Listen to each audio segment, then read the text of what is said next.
Assalamualaikum dan salam sejahtera. Untuk video kali ini, saya akan menerangkan serba ringkas berkenaan dengan karangan semester 2 yang bertemakan prasarana. Kandungan bagi tema prasarana ialah pengangkutan awam, tenaga, bekalan air dan kemudahan kesihatan. Bagi soalan STPM, hanya tenaga sahaja tidak pernah ditanya dalam soalan STPM. Jadi untuk video kali ini saya hanya menerangkan berkenaan dengan pengangkutan awam, bekalan air dan juga kemudahan kesihatan. Pertama, pengangkutan awam. Soalan yang berkaitan dengan pengangkutan awam telah pun ditanya untuk ulangan 2015 soalan 8. Sistem pengangkutan awam yang moden dan cekap penting dalam pembangunan sesebuah negara. Namun, terdapat masalah dalam sistem pengangkutan awam yang menyebabkan pengangkutan awam menjadi pilihan terakhir pengguna. Bincangkan. Berdasarkan kepada soalan, isunya ialah sistem pengangkutan awam.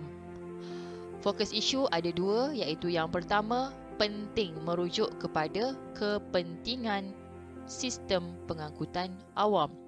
Fokus isu yang kedua ada dalam ayat yang kedua, iaitu masalah dalam sistem pengangkutan awam. Jadi, bila ada dua fokus isu, bermaksud kombinasi soalan ini ialah 2 tambah 3 atau 3 tambah 2. Berdasarkan kepada soalan tersebut, maka fokus isu yang pertama iaitu kepentingan sistem pengangkutan awam. Idea yang pertama, mengurangkan kesesakan lalu lintas. Idea yang kedua, mengurangkan masalah pencemaran udara. Bagi fokus isu yang kedua, masalah sistem pengangkutan awam. Idea yang ketiga, perjalanan yang tidak menepati masa. Idea yang keempat, keadaan kenderaan yang kurang memuaskan. Dan idea yang kelima, sikap pemandu pengangkutan awam. Contoh penulisan pendahuluan bagi soalan ini. Sistem pengangkutan awam Malaysia sering mendapat perhatian kerajaan kerana ianya merupakan antara petunjuk terpenting dalam pembangunan sesebuah negara.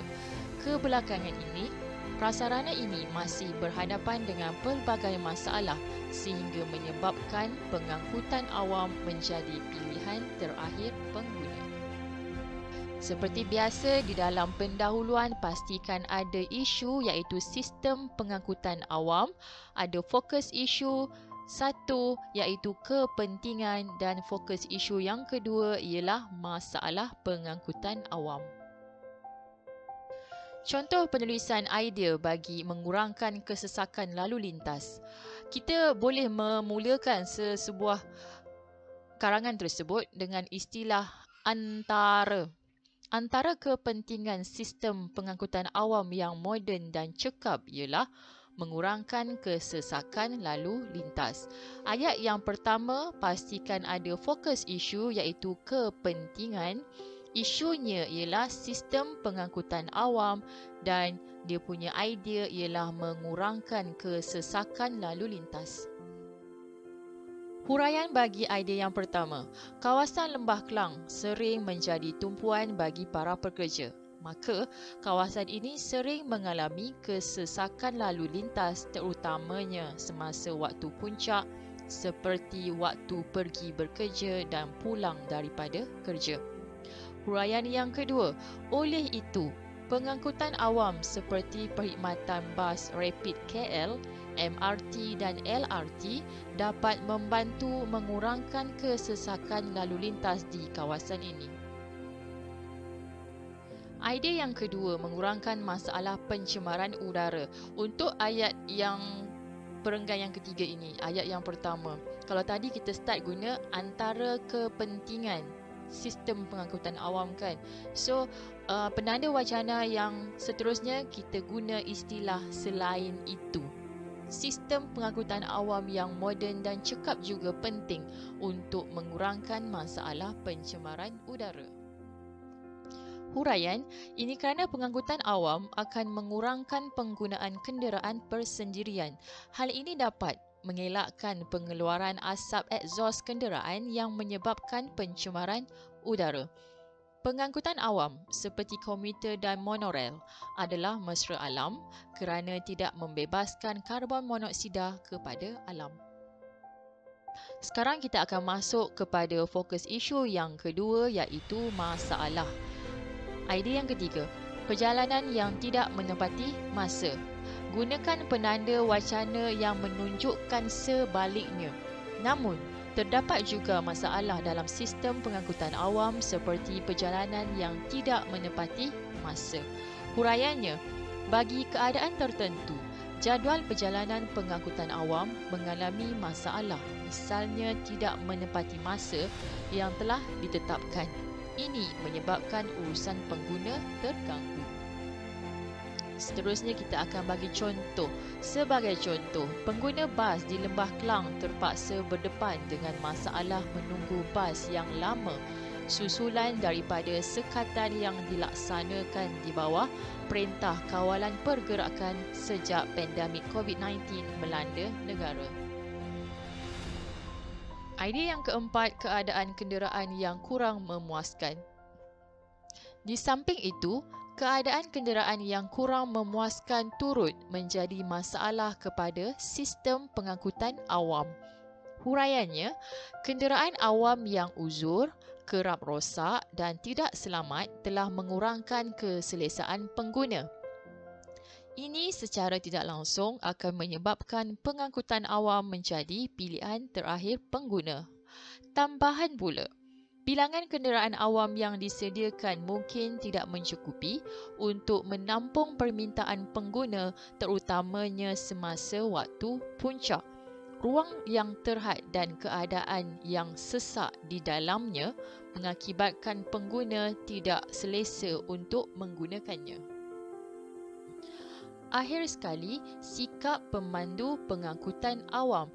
Sebilangan kecil pemandu pengangkutan awam tidak menunjukkan sikap yang baik kepada pengguna seperti bersikap kurang sopan dan tidak bertolak ansur dengan pengguna. Perkara ini menjadi lebih parah apabila terdapat pemandu yang memandu dalam keadaan mabuk dan membahayakan nyawa penumpang. Contoh penulisan penutup. Mulakan dengan istilah kesimpulannya. Ada ayat penegas iaitu jelaslah bahawa sistem pengangkutan awam merupakan antara prasarana terpenting dalam pembangunan sesebuah negara. Walaupun ianya sering berhadapan dengan pelbagai masalah, kerajaan sentiasa berusaha menambah baik perkhidmatan ini seiring dengan kehendak semasa. Dalam penutup, pastikan ada isu sistem pengangkutan awam. Fokus isu yang pertama, kepentingan, dan juga fokus isu yang kedua ialah masalah, dan ada sedikit cadangan. Soalan yang seterusnya, STPM 2019, soalan yang ke-8. Pembinaan lebuh raya di negara ini telah membawa pelbagai kebaikan, namun terdapat keburukan yang wujud akibat pembinaannya. Berdasarkan kepada soalan, pembinaan lebuh raya merupakan isu. Fokus isu ada dua, iaitu kebaikan dan keburukan. Fokus isu 1, kebaikan pembinaan lebuh raya. Antara ideanya ialah memudahkan rangkaian perhubungan darat, meningkatkan sistem pengangkutan negara dan meningkatkan aktiviti ekonomi.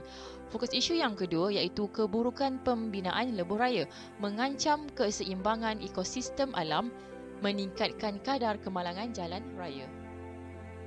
Contoh pendahuluan. Pembinaan lebuh raya menawarkan banyak kebaikan kepada penggunanya. Namun, di sebalik kebaikan ini terselit beberapa keburukan semasa pembinaannya. Jadi, apakah kebaikan dan keburukan pembinaan lebuh raya ini? Contoh penulisan bagi idea. Idea yang pertama, memudahkan rangkaian perhubungan darat. Antara kebaikan pembinaan lebuh raya di negara ini ialah memudahkan rangkaian perhubungan darat. Contoh huraian, Perhubungan antara kawasan dengan kawasan yang lain menjadi lebih mudah kerana faktor jarak bukan lagi penghalang untuk sampai ke sesuatu tempat.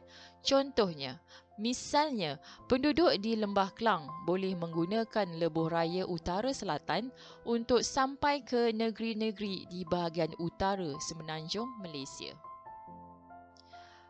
Idea yang kedua, meningkatkan sistem pengangkutan negara. Selain itu, kebaikan pembinaan lebuh raya di negara ini dapat meningkatkan sistem pengangkutan negara.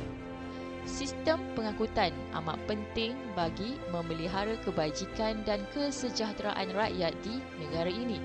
Secara umumnya, rakyat sering bergerak dari satu tempat ke satu tempat yang lain atas pelbagai urusan. Dengan adanya pembinaan lebuh raya, ianya dapat meningkatkan sistem pengangkutan darat. Seterusnya, memudahkan urusan orang ramai untuk bergerak bagi tujuan tertentu. Idea yang ketiga, meningkatkan aktiviti ekonomi. Kita menggunakan penanda wacana seterusnya. Pembinaan lebuh raya dapat meningkatkan aktiviti ekonomi. Urusan perniagaan dapat dilakukan dengan lebih mudah dan lancar dengan adanya rangkaian lebuh raya seperti Lebuh Raya Utara Selatan PLUS, Lebuh Raya Pantai Timur LPT dan Lebuh Raya Lembah Kelang Selatan NKVE. Contohnya, urusan penghantaran barang ke negeri Pantai Timur dapat dilakukan dengan lebih cepat dan mudah melalui LPT. Idea yang keempat merupakan keburukan pembinaan lebuh raya. Jadi kita mulakan dengan penanda wacana yang menunjukkan sebaliknya. Contoh, walaupun begitu, pembinaan lebuh raya turut memberi keburukan. Antaranya ialah mengancam keseimbangan ekosistem alam. Jika dilihat ayat yang pertama bagi idea yang keempat ini, disebabkan dia merupakan sesuatu yang berbeza daripada idea yang ketiga, kita boleh menggunakan dua ayat. Tapi pastikan ayat tersebut tidak melewah ataupun panjang. Cukup hanya menerangkan perbezaan sahaja dan terus masuk kepada idea yang keempat. Huraiannya, pembinaan lebuh raya memerlukan keluasan tanah yang besar, maka penerokaan seperti kawasan hutan untuk membina lebuh raya akan meningkatkan risiko tanah runtuh, pemendapan sungai dan banjir kilat. Secara tidak langsung, hal ini akan mengancam habitat asal flora dan fauna. Sekiranya hal ini tidak diuruskan dengan baik, maka ianya akan mengancam keseimbangan ekosistem alam. Untuk idea yang terakhir, kita boleh menggunakan penanda wacana akhir sekali. Pembinaan lebuh raya dapat meningkatkan kadar kemalangan jalan raya. Pembinaan lebuh raya yang lurus dan keadaan jalannya yang mendata telah menjadi faktor kepada pengguna untuk membandu melebihi had laju yang ditetapkan. Sekiranya keadaan ini berada di luar kawalan pemandu, maka risiko untuk terlibat dalam kemalangan jalan raya adalah sangat tinggi. Kesannya, ianya akan menyumbang kepada peningkatan kadar kemalangan jalan raya. Contoh penulisan penutup, kesimpulannya jelaslah bahawa pembinaan lebuh raya menawarkan pelbagai kebaikan dan keburukan kepada negara. Walau bagaimanapun, rakyat harus sedar bahawa pembinaan prasara ini merupakan salah satu usaha pihak kerajaan untuk memajukan Malaysia. Subtopik yang ketiga di bawah tema prasarana ialah bekalan air. Soalan STPM Ulangan 2017 soalan yang ketujuh, masalah bekalan air bersih kepada pengguna domestik dan industri menjadi isu hangat di negara kita. Isu ini memberikan impak yang ketara kepada pengguna berkenaan. Berdasarkan kepada soalan, isunya ialah bekalan air bersih. Fokus isu yang pertama ialah masalah bekalan air bersih. Fokus isu yang kedua merupakan impak masalah ini kepada pengguna berkenaan. Bermaksud soalan ini merupakan kombinasi 2 tambah 3 atau 3 tambah 2. Fokus isu yang pertama, punca masalah bekalan air bersih. Antara ideanya ialah pencemaran air, bilangan penduduk yang semakin meningkat. Fokus isu yang kedua, impak kepada pengguna.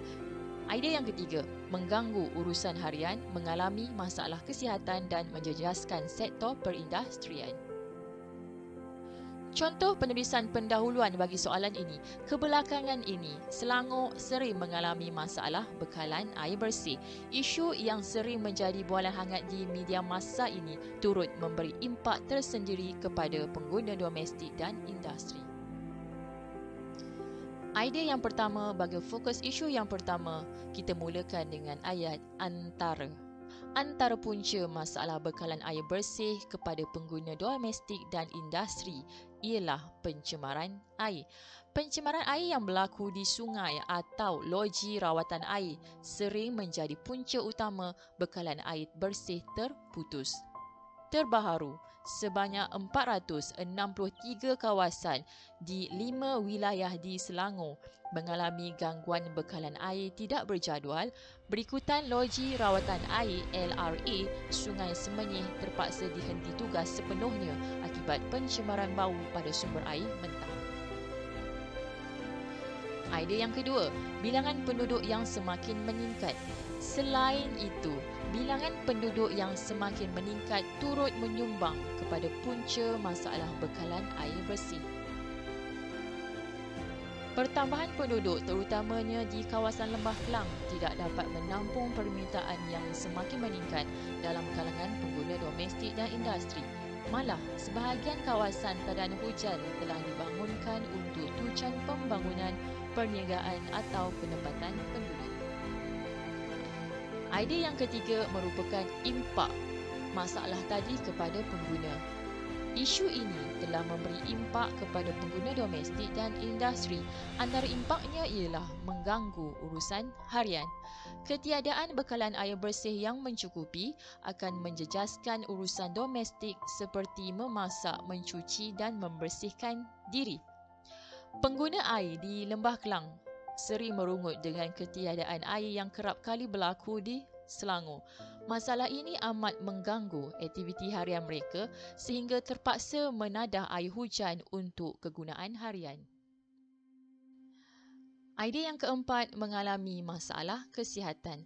Sekiranya isu ini masih berlarutan, ianya akan memberi impak negatif kepada kesihatan pengguna. Kekurangan bekalan air bersih boleh menjejaskan tahap kesihatan seseorang apabila minum dan makan daripada sumber air yang tidak bersih. Penyakit seperti cirit-birit dan penyakit cacing adalah berpunca daripada bekalan air yang tidak bersih. Tambahan pula, ianya mungkin memberi kesan yang lebih buruk kepada kanak-kanak, bayi, warga tua dan mereka yang mempunyai penyakit kronik. Akhir sekali, menjejaskan sektor perindustrian.